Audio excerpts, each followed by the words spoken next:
Hey, Assalamu alaikum. Sat here on the couch, early hours in the morning, getting ready for tomorrow's fast. I didn't fast today because I'm an absolute idiot, to be fair, no excuses for it. It's difficult though, Iman level is running low, so, kinda had a day off, but shouldn't have done that. Feel really bad, to be fair. But inshallah, tomorrow's a new day. The thing is with fasting is, shouldn't really be sharing this with the world, but maybe I can help somebody out there. Fasting it's a personal thing between you and God, because really you could just drink water in secret, couldn't you? So you don't fast for anybody else. You basically, it's between you and God, and the reward for it's not even been discussed. It's this blessed month of Ramadan, but you can just feel the calmness in the air in Ramadan. It's beautiful. Like the shaitan's been locked away. It's just a bit more calm, a bit more peaceful. But you still get obviously your troubles in the world that are going, the oppression against people and everything like that. There's a lot of bad things, but I'm going to speak today about my son Isaac. Funny that, because I had him after I became Muslim, you see, so my first two children have not got Muslim names. And then we were thinking about Muslim names and what we can call our son. So my wife was like, not calling him Mohammed, because I'm going to be sat in a doctor's surgery and they're going to shout Mohammed whatever, Mohammed Percival. And then she's going to stand up with my son. She said she would have felt awkward. Astaghfirullah. God forgive us. So we were thinking of names of what to pick. And we come across Isaac. So I had a solicitor years ago that robbed us for about 300 grand when I was in my early 20s. When I used to have money. I'm a poor man now, alhamdulillah. And he had a law firm. It was called Isaac Abraham. And he was a Muslim guy. I wasn't Muslim. So thought, Isaac's a nice name for my son. Turns out I think Isaac's Jewish, so alhamdulillah. I think it's Isaac. It should have been. But we named him Isaac. It was in my wife's tummy. And,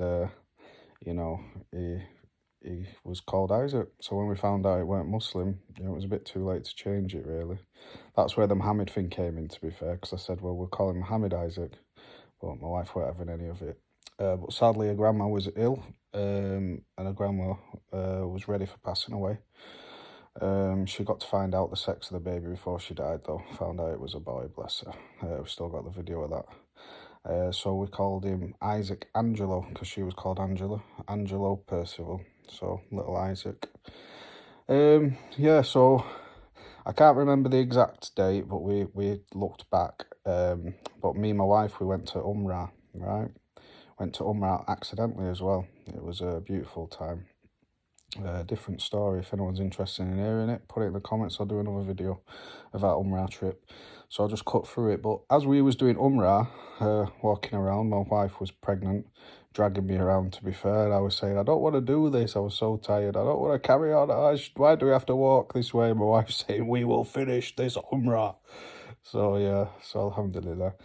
Yeah, so, little Isaac, Bomb Isaac. At the time of Umrah, I don't know if it's 3 months or 4 months, angels come down and write the baby's life for him. Well, we worked it out after my son was born, and something came up on Facebook, or it was a year since we'd been to Umrah or whatever, and we worked out when we were doing Umrah, the angels came down and wrote our son's life. So, I've got 2 kids elsewhere to an unbeliever. And I've got no control or say over, how they're brought up or anything. So it was nice to have a kid and a nice wife who I could bring up, this beautiful little boy into the world. And obviously, when we found out his life was written whilst we was performing Umrah, I mean, we could have been on the plane on the way to Saudi. I don't know the exact time that we was there and when these angels come down, only Allah subhanahu wa ta'ala knows, but I'd like to think that we were walking around the Kaaba when the angels came down and writ his life for him. So I had all these big plans for him, like you do with your kids, You have these massive plans. He's going to be an imam. You know, he's going to be a scholar. He's going to be all these things, you know, that we put on our kids. You know, I'm going to take him to the mosque on a night time. He's going to be with his dad. We're going to do Jamaat together. You know, everything's going to be like that. Now, I grew up with an autistic brother, severely autistic. Still lives at home with mum and dad now. He's in his late 30s. And it was hard growing up with an autistic brother, really hard. So it was always my biggest fear that one of my children would be autistic. And it was like a massive fear, really big fear. Now, we didn't really, it was hard to say that we noticed our son was different. I can remember one occasion I took him to mosque and he was running around and he was acting in a certain way, and the imam went, "What's up with him?" Like, so I said, I don't know. We just thought he was, I don't know, some kids take a bit longer to talk or whatever it is. And because we weren't, he was born during the lockdown, during Ramadan actually, he was born, mashallah. He was born during the lockdown. I don't know if it was the first or the second or whatever. I think it might have been the first lockdown he was born. And so we didn't really interact with anybody else around that time anyway. So we didn't really see any other kids and 3-year-old kids and how they would behave. Well, he's nearly 3, he's not 3 yet, but other kids his age. So we couldn't see if he was behind us something. It was just our son, and we just knew how he worked and how he communicated with us or whatever. And, well, I think my wife came to me and she said, "Look, he's due to go nursery soon." She says, "I think there's something wrong with him." I said, "There's nothing wrong with him." I said, "He's going to be an imam. You know, he's going to go to Islamic boarding school. Don't worry about our son will be fine." But I knew there was something wrong with him, bless him. And my wife went out and it was just me and my son in the house. And I were in the kitchen, probably having some food, like I'm always doing.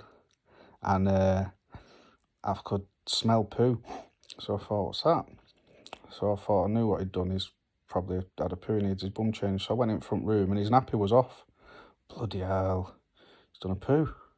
So I've looked at his nappy on the floor and there's nothing on it whatsoever. So I thought, oh, okay, he's not done a poo. Weird, I could smell it. So I sat down on the sofa, lazily with a nappy in my hand because I knew I needed to put him a fresh nappy on. And I see him ashing. And what we call ashing, because we grew up with my brother who were disabled, we used to call it ashing because he made this ee sound, like an ashing sound. So we call it ashing. So, but it's called stimming to normal people. So I see my son, about 2 years old, ashing with this turd in his hand, shaking it around with this turd. Oh, I just put my hands in my head and I just cried. Cried, because I thought, wow, he is disabled. And you know what? I mourned for about a week, like badly mourned as well, because, and I didn't, my wife was happy that he was disabled, to be fair. I think she's got a baby forever now, and she kind of come to terms with it well before me, but all these dreams that I had for him, I just had to, it was like I was mourning the death of my own child, even though he was alive and he was the same boy that he's always been, the same boy he was the day before. It was crazy, but I mourned him, bless him, beautiful little thing. But I tell you what, the absolute pleasure and joy that he brings to our lives, oh my God, and how that little boy has brought me and my wife so close together. It's just unreal. Absolute beautiful little thing he is. And he's so loving as well. Like, literally, he goes to nursery, fantastic nursery as well. Beautiful nursery, really nice staff. We walked around the nursery and I just knew straight away this was the nursery for him. Because I'm a bit worried when it comes to him because he can't speak if anything bad happens to him, you see. So, you know, but we just knew. I said to my wife, to be fair, she weren't massively keen on it at the beginning. She had her heart set on this other nursery that probably a friend spoke about or something. But I just knew. It was like going to your grandma's for a cup of tea. It was just fantastic. when we went into one of these rooms, there was just a kid in like this older woman's arms just asleep, and it was like, wow, just cuddled that kid to sleep. It's just like being at your grandma's. It was absolutely fantastic. So it was the right nursery for him. And even when he goes into his nursery, they all come out because they need cuddles with him, because he's just so loving. And he proper, because he loves sensory, so he gets all snuggled right into you. Absolute beautiful little thing. And his little quirky things that he does, like, you know, it's like just when he wants a drink or Pepper's not on the telly, Pepper needs to be on, and he has his routine. And I'll tell you what, oh my God, I've never, ever, ever, ever known a mother like my wife, honestly. She just has him so routined. It's just nice. It's like there's a little person there that we've brought into this world by the will of Allah subhanahu wa ta'ala, that's just brought us closer together. And it's like our lives are just about making him happy. Do you know what I mean? And he's just beautiful. Absolutely beautiful in every single way. He's a gorgeous little boy. So loving and nice. And he has his little things. Like I say he's like, he thinks he's a penguin because he does this flapping with his hands as he runs around. And yeah, we've, alhamdulillah, we've, you know, but the thing is, it's like I made a dua in the Garden of Paradise next to the Prophet's grave. You know, I can't remember my exact words of the dua. It was an emotional one, but it was definitely dua for my children and for my family. And it were like, you know, I've definitely made dua for him that he would, you know, to be something special. Do you know what I mean? And it's like so grateful because it's just, you know, you ask Allah subhanahu wa ta'ala for something and he gives you more than what you ask for. If you ask for it genuinely, he gives you more. And that little boy, it's like his life is just, it's just pure. Do you know what I mean? In this world of corruption, in this world of evil, you know, and good as well, don't get me wrong, but you've just got some pure, it's just pure soul, just beautiful. And he's going to heaven. You know, you can be the biggest imam in the world, you can't guarantee yourself paradise. But my son, inshallah, will be going to paradise. And what more can you ask for? That your children are healthy, happy, that as a family you push together and you get through things and you're happy. And that your son's going to paradise, you know? And inshallah, I hope I'm in paradise with him. Bless him. I hope I'm there, me and my wife. So I want to see him get married. I want to see him have a wife. I want to see him have his houses. You know, I want to see him like that. And in Jannah, inshallah, we will see it. So yeah, guys, that's the story about my beautiful son, Isaac Bombay. He is absolutely beautiful. Assalamu alaikum, and good luck with fasting tomorrow. Jazakallah.